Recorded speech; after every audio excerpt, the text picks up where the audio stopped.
Hello దోస్తో welcome to SR facts. నిన్న జరిగిన పార్లమెంట్ ఎలక్షన్స్‌లో తెలంగాణ తరపున 17 స్థానాల్లో పోటీ జరిగింది. అయితే ఈ 17 స్థానాల్లో ప్రధానంగా బీఆర్ఎస్, బీజేపీ, కాంగ్రెస్, ఎంఐఎంలు పోటీ పడ్డాయి. ఎలక్షన్స్ అయిపోయినాయి. అయిపోయిన తర్వాత ఏమొస్తది? సర్వే రిపోర్ట్ ఒస్తది. ఆ సర్వే రిపోర్ట్‌లన్నీ మొత్తం రివ్యూ చేసి దాదాపుగా 50, 60 సర్వేలన్నీ రివ్యూ చేసి నేనొక రిపోర్ట్ ఫైల్ చేసిన. ఆ రిపోర్ట్ మీ ముందుంచడానికి ట్రై చేస్తున్నా. కాబట్టి ఖచ్చితంగా నా ఛానల్‌ని సబ్స్క్రైబ్ చేసుకోండి. నా వీడియోని లైక్ చేయండి. నా వీడియోని షేర్ చేయండి. ఇక వివరాల్లోకెళ్దాం. అయితే ఈ ఛానళ్ళన్నీ రివ్యూలు ఎట్లా చేస్తావో తెలవదు గానీ, అవన్నీ బోగస్ రివ్యూల్లాగా అనిపిస్తున్నాయి. ఇప్పుడు టీ న్యూస్ ఉంది. బీఆర్ఎస్‌కి ఫేవర్. అదే వి6 ఉంది. BJP favour. ఏబిఎన్, ఆర్‌టీవీ ఇంకా కొన్ని టీవీలున్నాయి.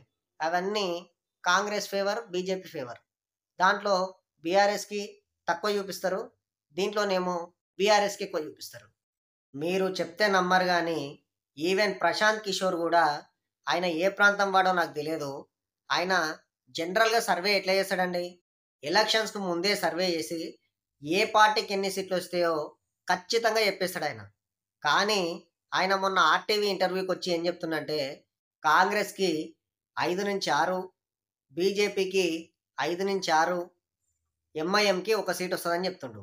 కానీ, అక్కడ ఇంకా మిగిలిన 4 సీట్లు బీఆర్ఎస్‌కొస్తాయని మాత్రం చెప్తలేడండి. మరి బీఆర్ఎస్ ఆయనకి ఏం పాపం చేసిందో తెలీదు. బీఆర్ఎస్ పార్టీ తెలంగాణ కోసం కొట్లాడింది. అప్పుడు గూడా టీవీ ఛానళ్ళన్నీ ఇట్లే చేసినాయి మొత్తం. Negative comments. మొత్తం నెగెటివ్ న్యూస్. మళ్ళీ ఇప్పుడు బీఆర్ఎస్ కొంచెం ఇట్లా పడిపోయిందో లేదో, వెంటనే బీఆర్ఎస్‌ని లేవకుండా చేయాలని ప్రశాంత్ కిషోర్‌ని సైతం పిలుచుకొని మరీ ఆయనతోని నెగెటివ్ సర్వే చేపిస్తుర్రంటే మీరే ఆలోచించండి. ప్రశాంత్ కిషోర్ ఎప్పుడైనా నెగెటివ్ సర్వే చెప్పిండా అండి? ఆయన ఎవరికి ఎట్లొస్తదో ఖచ్చితంగా చెప్తాడు. కానీ ఇక్కడ జరిగిందేంది? ఆర్‌టీవీకొచ్చిండు. వచ్చి వీళ్ళకింతొస్తాయి, వీళ్ళకింతొస్తాయి. కానీ బీఆర్ఎస్ మాత్రం పోటీలో లేదు అని చెప్తాడాయన. ప్రశాంత్ కిషోర్ లాంటి పెద్ద పెద్ద సర్వేలు చేసే వ్యక్తులే ఒక టీవీ ఛానల్ సాక్షిగా పచ్చి అబద్ధాలు ఆడుతుర్రంటే సర్వేలు ఎంత దిగజారిపోయినాయో మీరే ఆలోచించండి. ఇక నేను ఫైల్ చేసిన రిపోర్ట్ చెప్తా చూడండి. దాదాపుగా 50-60 సర్వేలు తీసుకున్నా. ఈ 60 సర్వేలలో 30-35 సర్వేలు బీఆర్ఎస్‌కి 8-13 వస్తాయని చెప్తున్నాయి.